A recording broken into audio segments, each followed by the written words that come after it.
আজকে বন্ধুরা মায়ের ডাটা দিয়ে আলু দিয়ে মাছ দিয়ে রান্না করবো আর কি। তো সেজন্য ডাটাগুলো কেটে নিচ্ছি। মায়ের ডাটাগুলো কেটে নিয়ে আসছি। মায়ের ডাটার সাথে আলু, কাঁঠালের বিচি সবে দিয়ে দিয়েছি।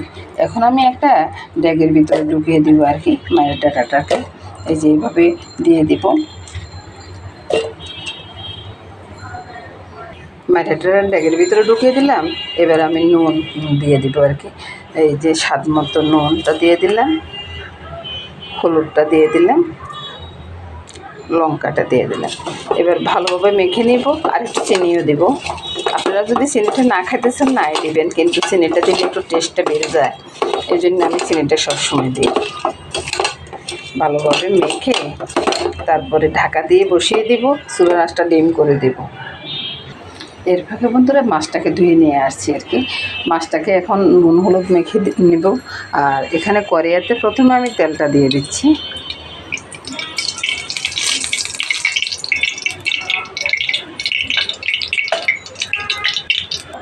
এই তো মাছটার ভিতরে নুন হলুদটা মেখে নিয়েছি।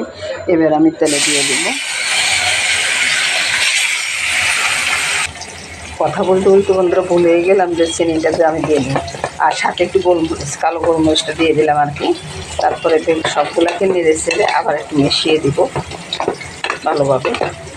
আর এদিকে মাছ ভাজিটা হয়ে গেছে, এটাকে আমি সোমবার করে নেব। তেলের ভিতরে দিয়ে দিব এই যে মেথিটা আছে, মেথি ফোড়ন দিয়ে একটু লঙ্কার গুঁড়াটা দিয়ে দিলাম একটু কালারটা সুন্দরের জন্য বন্ধুরা।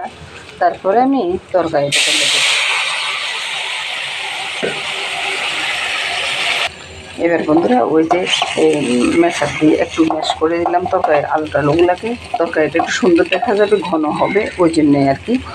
আর আপনারা যদি না করেন তো কোনো সমস্যা নাই, কিন্তু আমার কাছে ভালো লাগে আর কি। আমার ঘরের মানুষেরাও খুব ভালোবাসে। আর রান্না তো এক একজনের এক এক রকম হবে বন্ধুরা। আর রান্না নিয়ে নিন্দা করার মতো কিছুই নেই। অনেকে আছেন যে বলেন যে এই রান্নাটা এরকম হবে না, ওরকম হবে। আমি বলবো যে যেরকম করেন সেরকমই হবে বন্ধুরা। রান্নার কোনো বিকল্প নেই। তবে একটু মনোযোগী রান্নাটা করলে রান্নাটা খুব টেস্টি হয়। ওই তারপরে নেড়ে ছেড়ে দিয়ে এই যে মরিচ লঙ্কার গুঁড়াটা যে তেলে দেওয়ার কারণে বন্ধুরা কালারটা খুব সুন্দর এসে গেছে দেখুন। আর একটু জল দেব। আর ঝোলটা আজকে আমি গরম জলে দিয়ে দিলাম। কাঁঠালের বেশি দিয়েছি, কাঁঠাল বেশি অনেক পুরানো তো ওই জন্য গরম জলটাই দিয়ে দিলাম। রান্নাটা তো হয়ে গেছে বন্ধুরা। এবার আমি ধনিয়া পাতাটা ছড়িয়ে দিয়ে নামিয়ে নেব। নামানোর পরে দেখাচ্ছি বন্ধুরা কেমন হয়েছে। দেখুন তো বন্ধুরা কত সুন্দর কালার এসছে। নমস্কার বন্ধুরা, আজকে এই রান্না দিয়ে আমি রান্নার কাজটা শেষ করব। আর বাকি রান্নাগুলো করব। সবাই ভালো থাকুন, সুস্থ থাকুন, সুন্দর থাকুন বন্ধুরা। নমস্কার।